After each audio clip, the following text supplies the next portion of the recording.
Appeals court delays release of Trump's financial records, hearing later this month. The release of Donald Trump's financial records is becoming a drama. The president has lost in every court so far, but he keeps pushing to block the release of these records. There must be something in the records that could land him in deep trouble for him to keep up with this fight. A federal appeals court has blocked the immediate release of the records to the Manhattan District Attorney, Cyrus Vance Jr.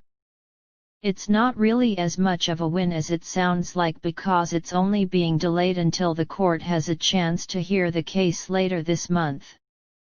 The U.S. Court of Appeals for the Second Circuit passed down this ruling as one of the 3 judges on the panel pressed Vance Jr.'s attorney about the direction of his secret grand jury investigation of Trump's private business activities.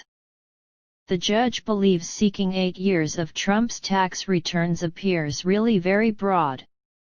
The court's order sets a timeline for the president's appeal of a lower court ruling last month that said Vance Jr. is entitled to his request of Trump's financial records from Mazars USA, his accounting firm. Arguments in the appeal will be heard on September 25, with the court's order remaining active pending the outcome of the hearing.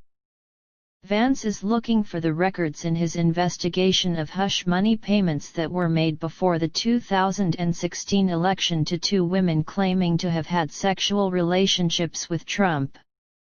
His former attorney Michael Cohen has confirmed the payments and was sentenced to 3 years for participating in carrying out the payments. The Supreme Court agreed with the district attorney's team that Trump's claim of being immune to the criminal investigations as president doesn't hold up. The team has also suggested it's looking at possible bank and insurance fraud in relation to Trump's business.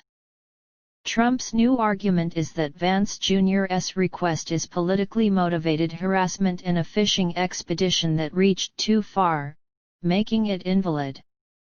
One of the appeals court's 3 judges, John Walker Jr., asked an attorney with Vance Jr.'s office how it could be determined that the request for Trump's records is very broad and might engage in some fishing. It seems to me it's really very broad when you're asking for activities in New York, Dubai, and so forth, said the judge. The general counsel for Vance Jr., Carrie Dunn, said the grand jury investigation is secret and should remain so. However, Dunn also suggested it was common for Vance's team to make wide requests.